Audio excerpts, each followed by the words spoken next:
Kia ora, good morning. So, this Connecting the Dots podcast is basically a follow-on from the one that I did about Ziggy Adamski and the case of, the body found in, he was from Todmorden, from this area. And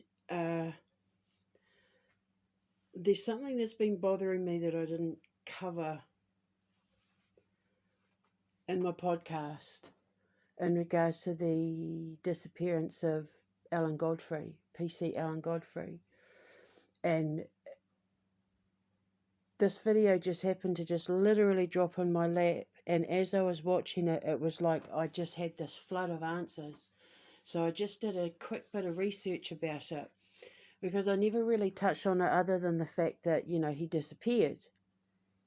Like 6 months after he investigated the case, because I really truly think that he was onto something with what he was investigating with Mr. Adamski's death. And I really feel like, as I've said before, I feel like I have been chosen to bring some closure to these men so that they can find peace. Because I know that with Mr. Godfrey, he's probably had the decades since all of this happened.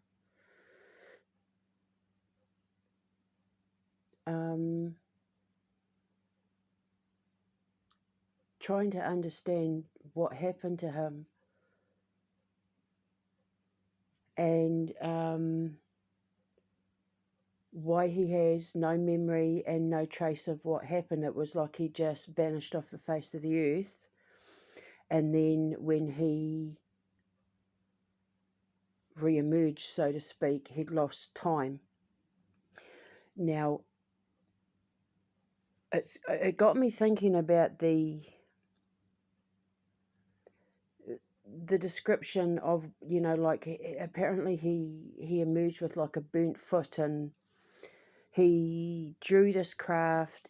He saw flashes of light. I don't like talking about aliens because I don't believe any of what's been put out there.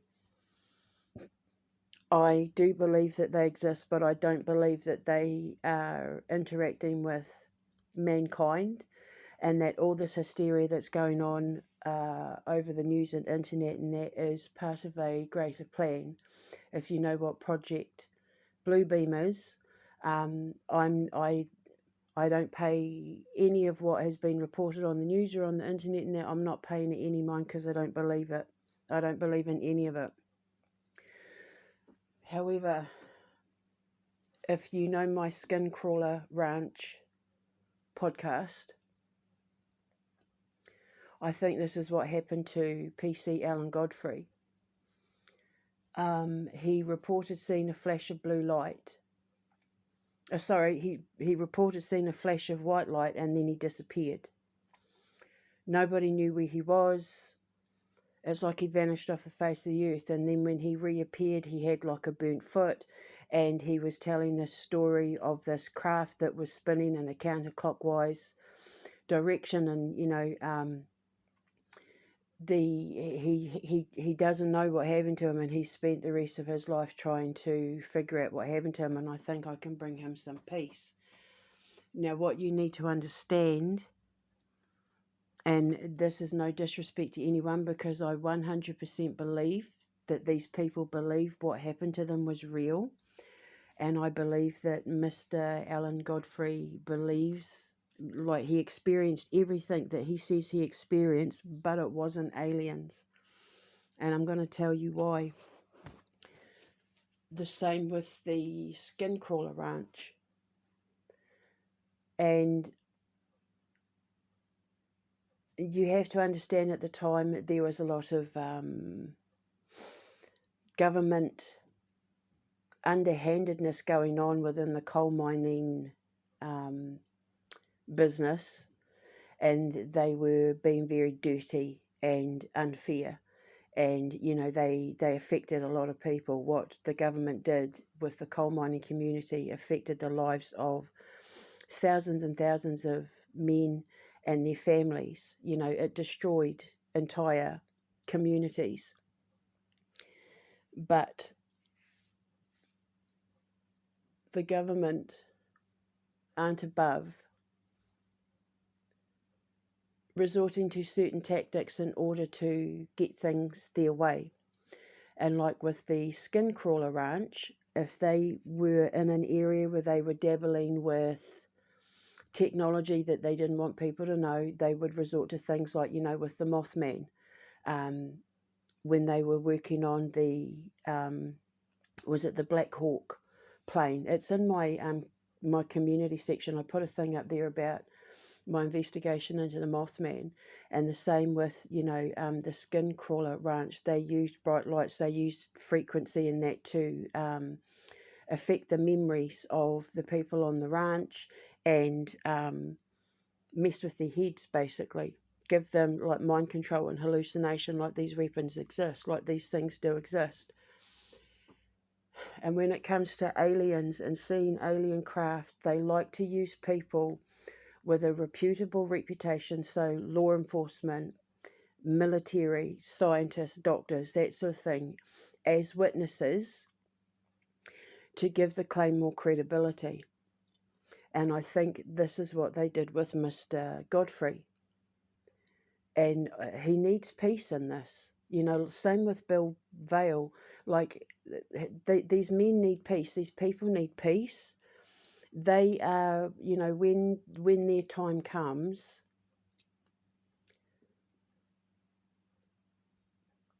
they need to be able to take their last breath knowing that they found closure.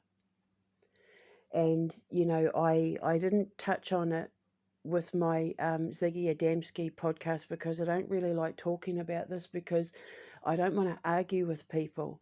It's just that I don't believe that they are allowed to interfere with human evolution.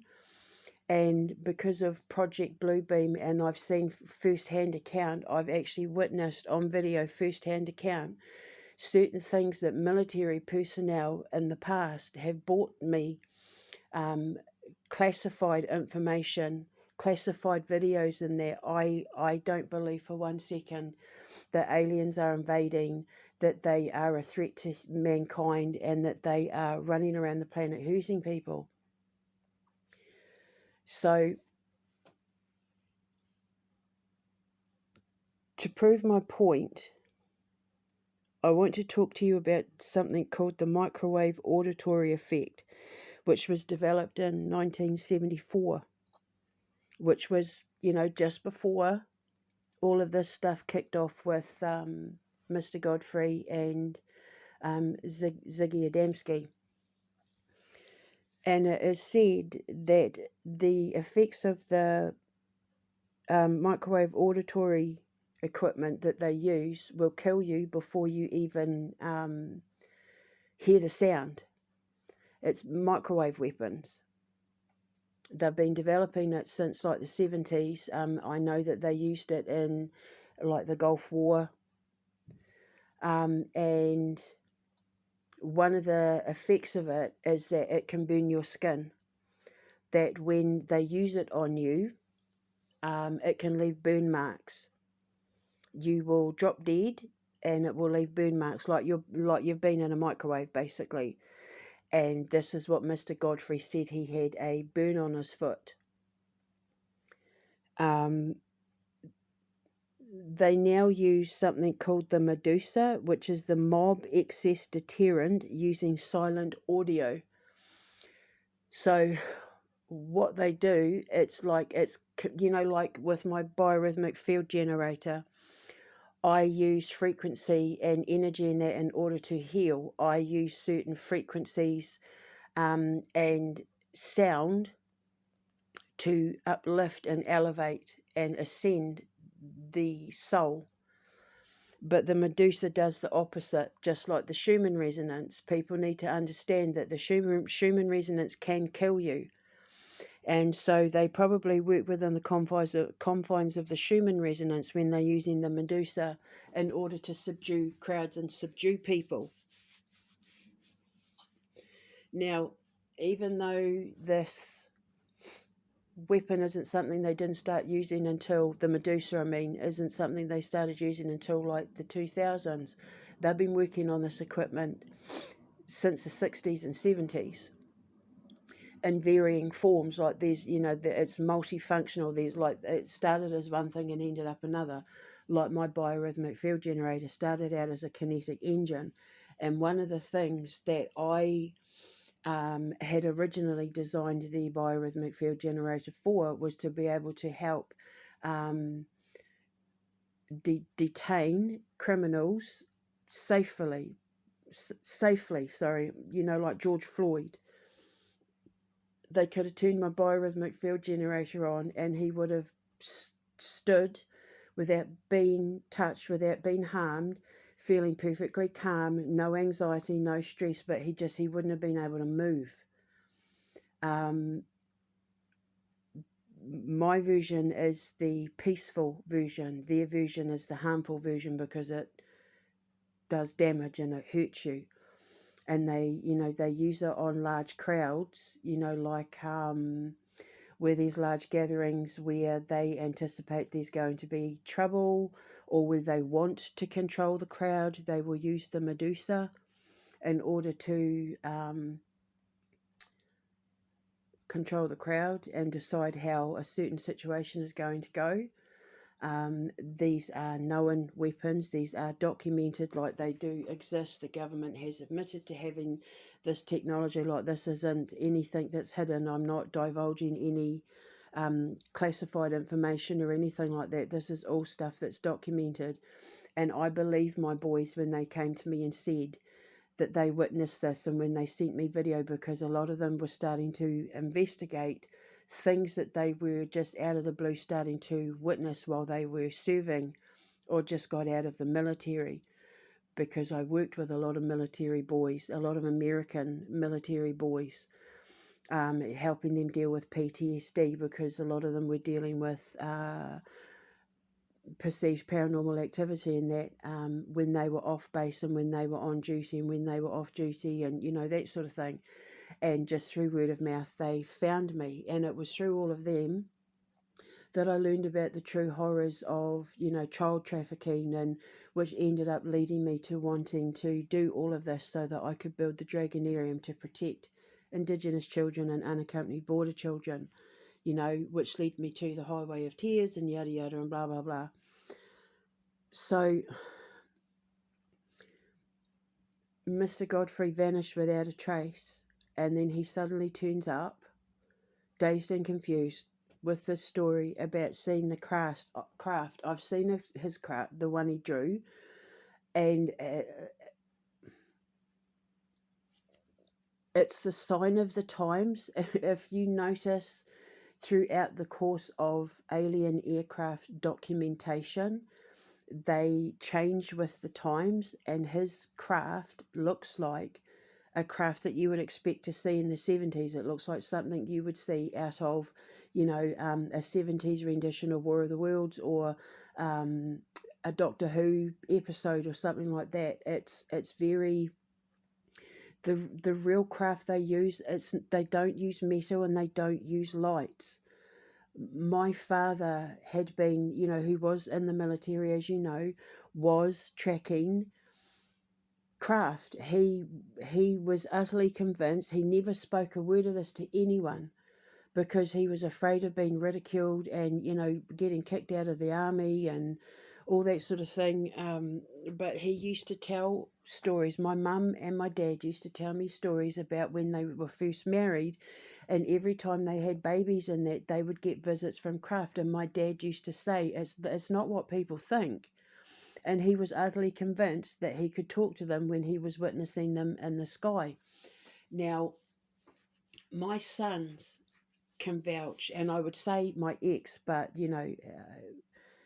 he's not even of this world himself. Like, he's so far out of the realms of a normal thinking human being now that, you know, I wouldn't even dare say go to him, because he actually started trying to say, oh no, it's because, you know, we're moving around the planet and stuff. But my boys and I knew.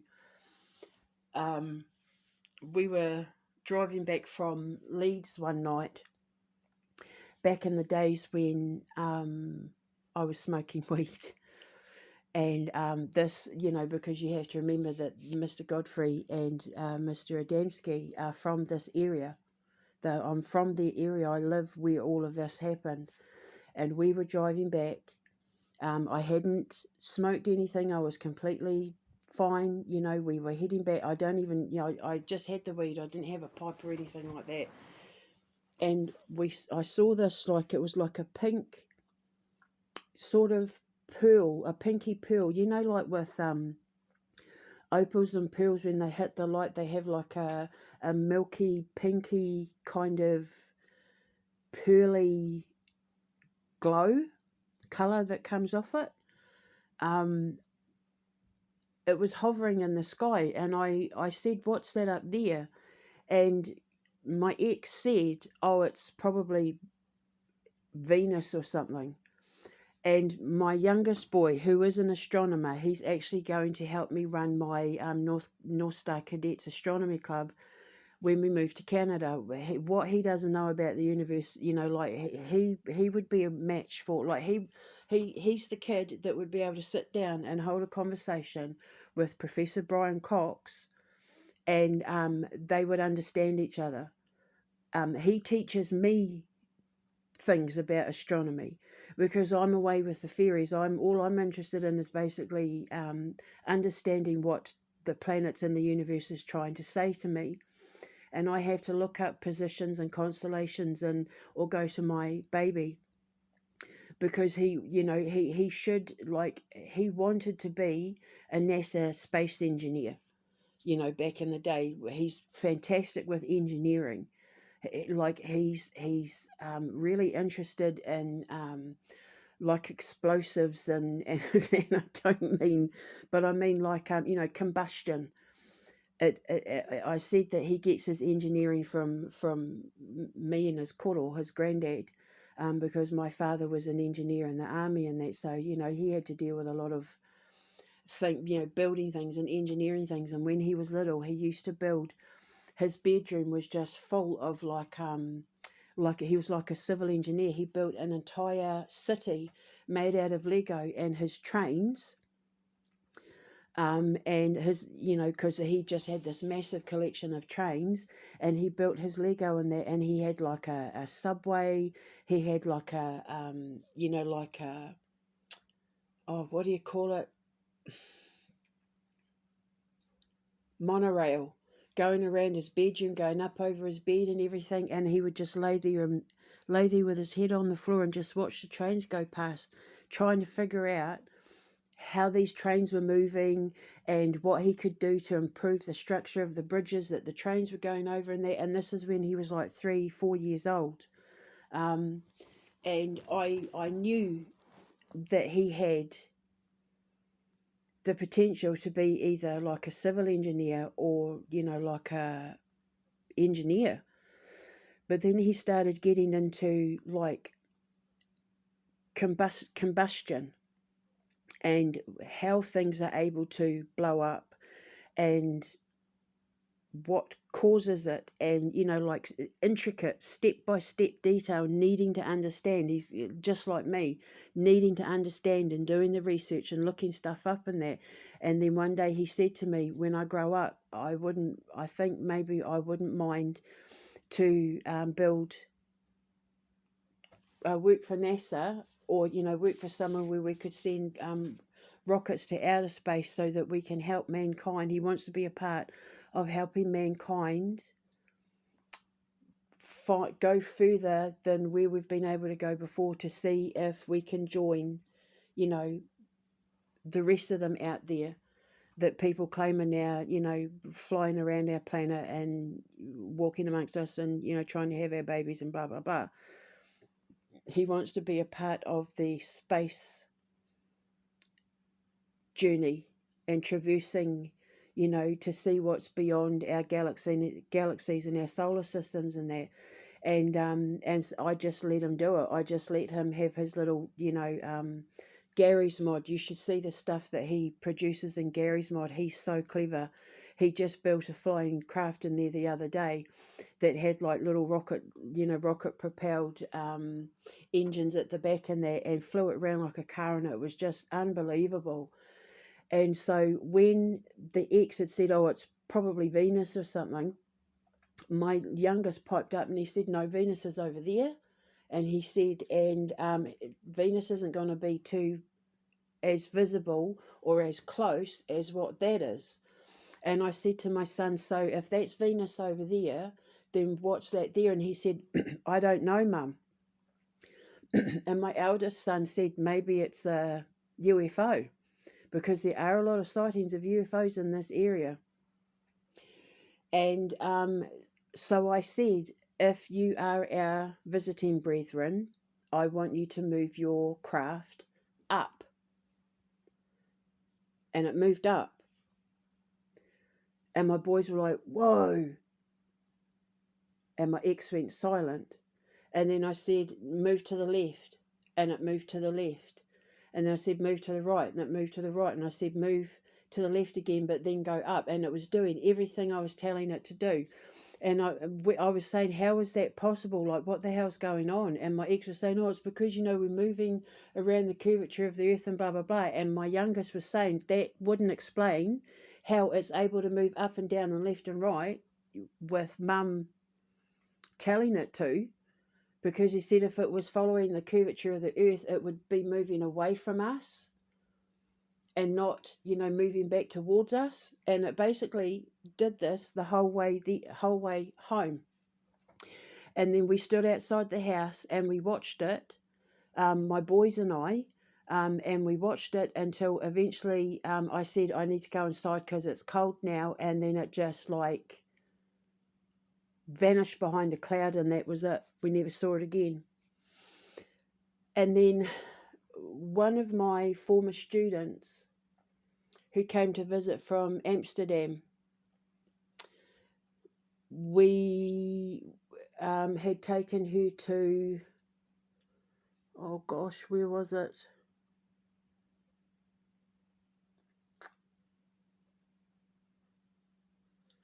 Oh gosh, I can't remember. So you have to understand, I had so many years of, and so many months especially, of having drugs forced into my system without my knowledge, that my memory isn't great for trying to remember certain periods of my life. But we had taken her to somewhere like, I want to say Whitby or Scarborough. It was one of those kinds of places. And we were driving back home, and we were talking about aliens, and then I was explaining about how their craft are like pearls. They're like, you know, blobs. They're like organic. They're not made of metal. They're not. They don't have rivets, and they don't have coloured lights, and you know they are naturally luminescent because they absorb energy, you know, from the sun, and then they're able to light day like night like day, and you know, all that sort of thing. And they like to hide behind the clouds. And as we're going past this water, which it might not have been what, because I remember when we were driving, the water was on the right hand side. It might have been, oh God, I wish I knew. And I've got photos of her visit too, but I don't think I've got photos of her where we saw it. But anyway, we saw this thing come up. We saw this craft come up over the cloud, come up out of the clouds, and it kind of hovered for a bit and then vanished. And we were all sitting there. Now she was a scientist. And we were all sitting there going, what the hell was that? Like, even the ex was like, what the hell was that? Like, all of us in the car, all 5 of us knew that we'd seen something.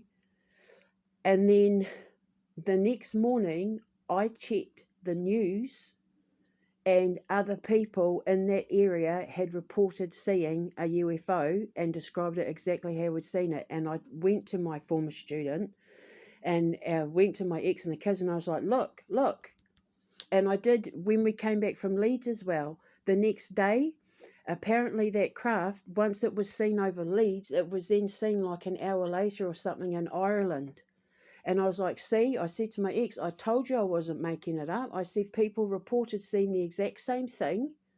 And then it was seen like just moments, like a little while later over Ireland. So it wasn't just me. And I can't be making it up, because people in Leeds and that had reported seeing it, Leeds and Wakefield. And then the same thing with my former student from Amsterdam. Other people had reported seeing it, so I knew I wasn't making it up. I wish I could remember where we were. I know we were by water. Anyway, so the craft that Mr. Godfrey described is the sort of craft that the powers that be, I mean, they don't know what they're really doing when it comes to, craft design. And it was the 70s and, and the 80s, and even now with the ones that they claim are, seen now. If it's not graphics and, drones and, like craft made to look like it, they always put rivets on them. They always give them shapes and curves, and, they try to make them look aerodynamic and ergonomic, and, like they put lights on them, but they don't need light. You have to understand that these are beings that are millions of years more evolved than us. We are still in the Stone Age compared to the technology that these beings have. And my dad told me a lot of stories about communicate. They don't need to come onto Earth to communicate with us. They can do it, just like they use the atomic frequency, just like how I can talk to the planets and talk to, certain frequencies and that, and decipher it as language. That's how they communicate with us. These powers that be have put so much money and time and effort into fooling people into believing that they really do walk among us, because they've had a plan all along. And that's all I'm going to say about it, because I don't want to get into arguments with people, because I keep arguing with people. I know Professor Brian Cox is having the same argument. Him and I think along the exact same lines. I swear to God, if I could sit him down with my son, those two would probably be able to talk for days. I think my son would learn so much from him, so I don't know if Mr. Godfrey is ever going to hear about this. And as far as his disappearance is concerned, I hope that this can bring him some peace and closure. I think he was a target in order to be shut up. I would love to be able to talk to him confidentially and say to him what was his line of inquiry as to what he thought happened to Mr. Adamski.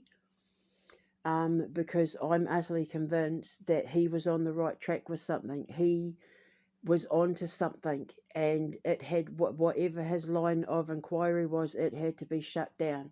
So they sent him out with the express purpose of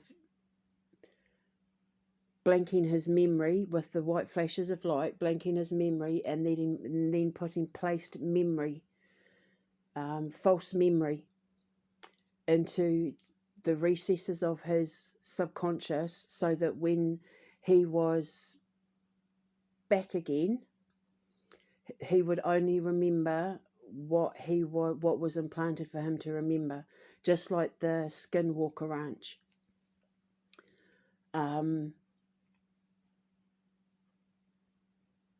I know he's written books and stuff. I'll put links in the description box below, and I do apologise if I didn't touch on this subject the way that people maybe were expecting me to. I cut it off, letting people think, that was the end of it for Mr. Godfrey, but I don't like talking about this stuff because, when it comes to this kind of subject, there's certain subjects I don't like to get into the discussion of, because I know that most people who believe strongly in these certain subjects aren't going to sit down and listen to a logical explanation for it. I always go with logic first. And I just want to bring him peace.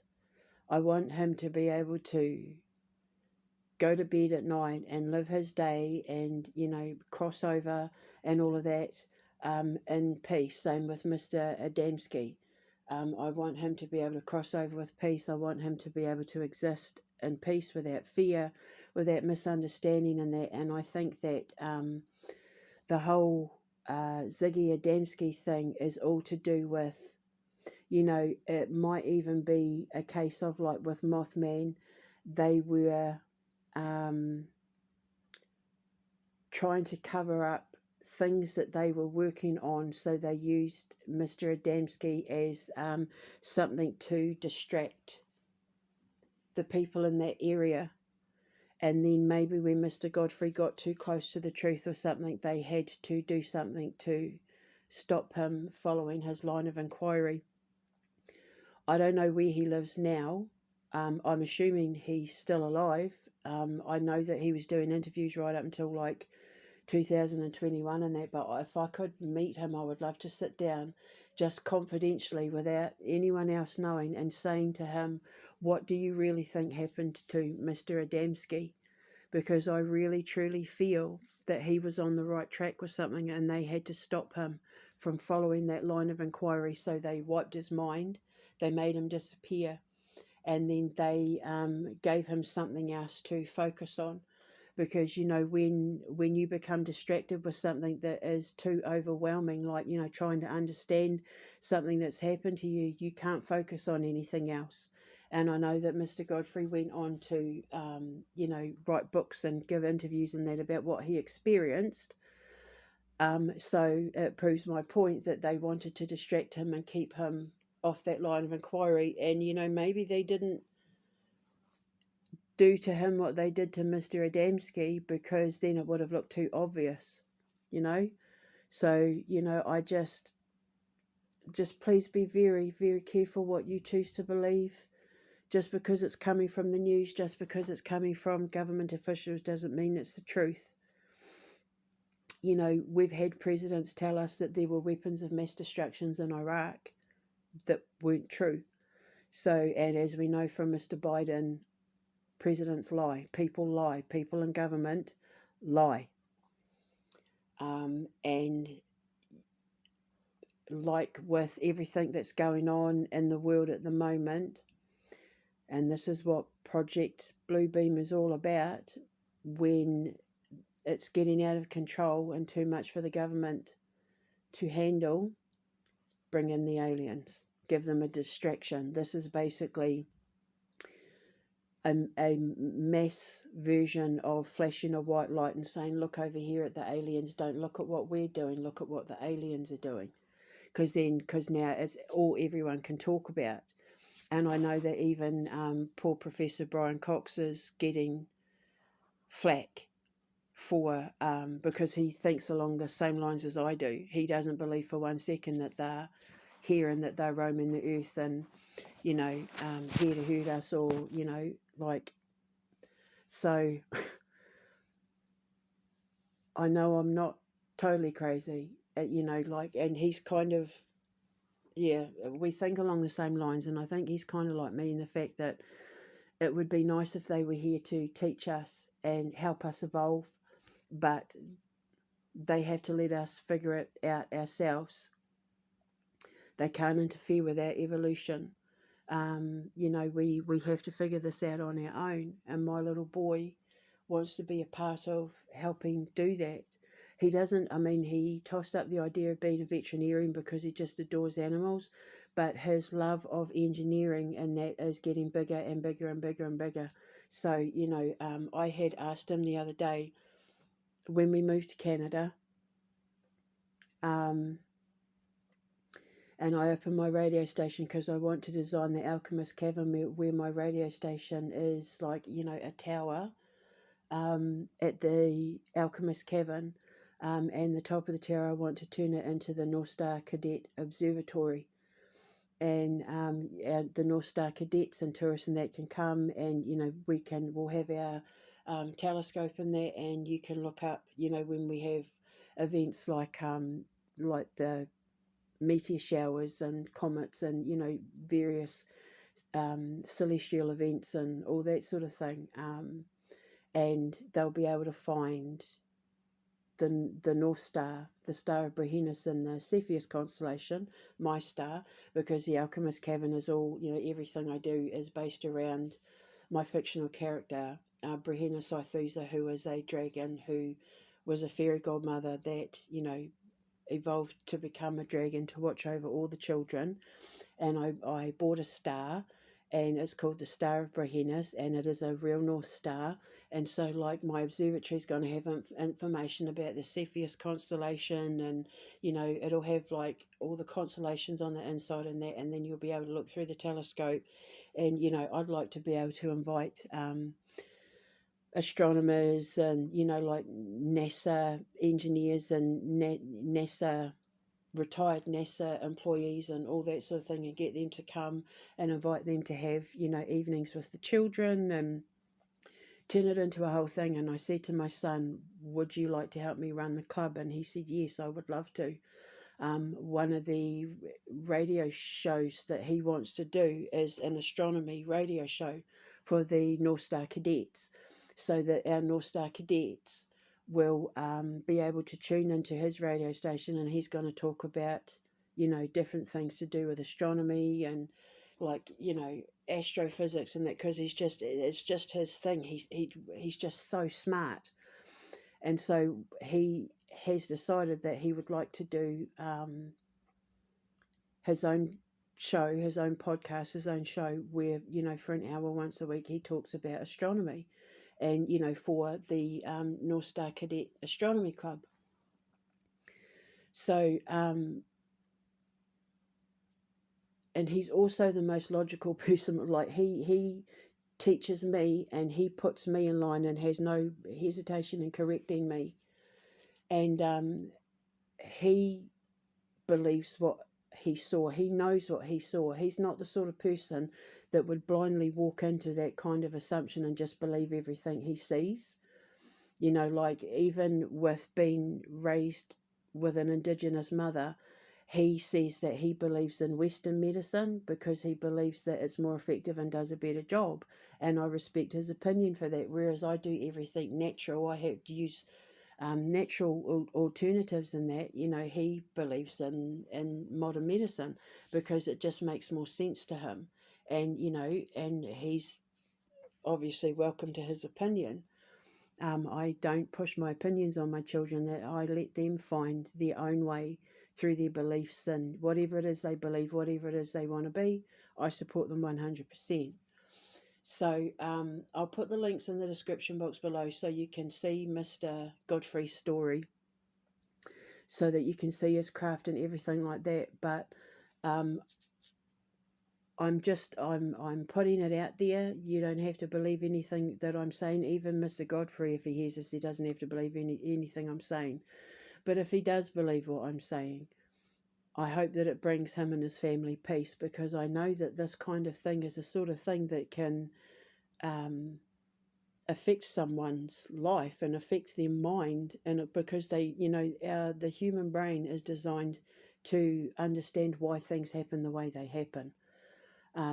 Logic, doubt and reason is, the most valued part of the subconscious psychological mind that we have, because having logic, doubt and reason, it keeps you alive. It's basically what keeps your intuition on high alert, and lets your instincts tell your intuition what to do next. So when the psychological mind, when the subconscious psychological mind isn't sure of what happened, it can become obsessed and overthink, trying to figure stuff out. And if you can't come up with a logical explanation, then it can affect your psychological mind. And so when I say, I want him to have peace, I want them all to have peace. It's peace of mind, so that they can go to sleep at night and not relive what happened trying to figure it all out, because it's not healthy to overthink. It's like a plane overshooting the runway when it tries to land. It's dangerous. And so I hope I can bring him peace. I hope I can explain his disappearance. I hope that, this can help bring some closure for him and his family and Mr. Adamski's friends and family, because I know some of them will still be alive in this area and that. And, you don't have to believe what I've said, but it is the truth, and I'm speaking from the heart. I have witnesses to these things. Whether two of them will admit to it or not, I don't know, because they're in the same cult. But the most valued opinions of all of it in regards to what I know about aliens and their interaction with humans are my son's and Professor Brian Cox's, because they both agreed with me. They both think along the exact same lines as me. And for someone as smart as Professor Brian Cox to have the same line of thinking as me, and for my son, who is like the smartest person I know. I mean, I don't know Professor Brian Cox, but I know he's really smart. But my boy is like mind blowing. And he agrees with me too.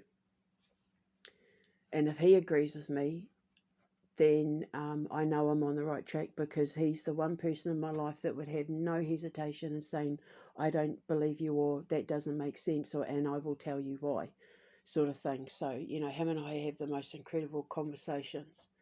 So I will put links in the description box below. If anyone out there knows Mr. Godfrey and he would like to talk to me, so that we can sit and discuss it, so I can explain a little bit more.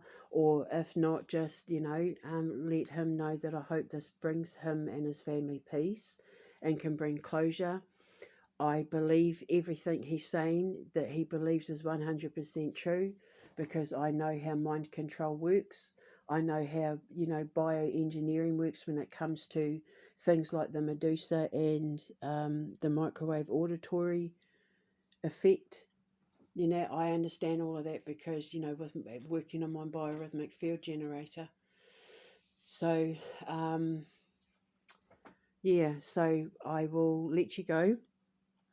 Have a wonderful morning. Have a beautiful day. I really, honestly, guys, I can't wait to get out of here, get my boys, and set up shop in Canada, like literally set up shop in Canada, because I'm going to have my astronomy club at the Alchemist Cavern, and I'm going to have my radio station there. And so, our visitors and tourists and that can come and watch shows being made and go up to the observatory. And the North Star Cadets, we're going to give them, when we have events and, guest speakers and all that, I'm going to put on, food and my hot chocolate and, all my sugarless cakes and my yummy party foods and that, so the kids can come and have snacks, meet people from NASA and, like SpaceX and that, if they will agree. And yeah, I can't wait. I'm so excited. And the fact that my boy wants to basically be like the president of the astronomy club, or vice president of the astronomy club, just is so exciting to me. My kids are really, really getting on board with this radio station thing. My eldest boy's going to have his own gamer club, like games club. We're going to have like gaming, like a gaming society, and he's going to have his own radio show. And like, we've got so many plans we've been working on behind the scenes. So I'm going to let you go. check out my Skinwalker Ranch podcast to understand my explanation of what I thought happened there. And again, I do apologise if I did call Mr. Godfrey Adam in my Mr. Adamski podcast. I think I called him Adam. I know it's Alan, but I think I called him Adam at one point, so I did correct that. So if I did pronounce his name wrong, I am sorry. I am also sorry if I didn't elaborate any further on his disappearance, but I was just trying not to go down that road because of everything that's going on at the moment. You know, the hype, and it's at fever pitch, and people are starting to like break out in arguments and that sort of thing, and I just don't want to be around all of that. I can't be around that kind of energy, because I can't put any of that into my podcast, because when I put my podcast out there, my frequency is a biorhythmic one, and it is supposed to heal people and help them ascend. So I left the Mr. Godfrey thing, I kind of cut it off without giving any explanations. I didn't want to go down that line of inquiry, so I just left it where it was. But it's been bugging me, and it's been eating at me, and now I've been watching all this stuff on social media reach fever pitch with the UFOs and that, and I thought, okay, I need to look into this Mr. Godfrey thing, the Alan Godfrey thing, and I need to come up with an explanation as to how I can explain what happened to him, so that I can do a podcast and put the story to rest, and hopefully bring some peace and closure to Mr. Godfrey and his friends and family. And for anyone out there who has experienced the exact same thing and not been able to figure out what it is, it's just, you have to understand that fact is stranger than fiction, and you can't believe everything you're told in the media or from your government. Please be very careful what you choose to believe, because believing in the wrong thing isn't just dangerous, it can be fatal. So, and I'm trying to help evolve mankind, not de-evolve them. So I'm going to let you go. Have a beautiful day. Hold your head up. Know that you are loved. I will speak to you later. Ka kite anō. Mwah.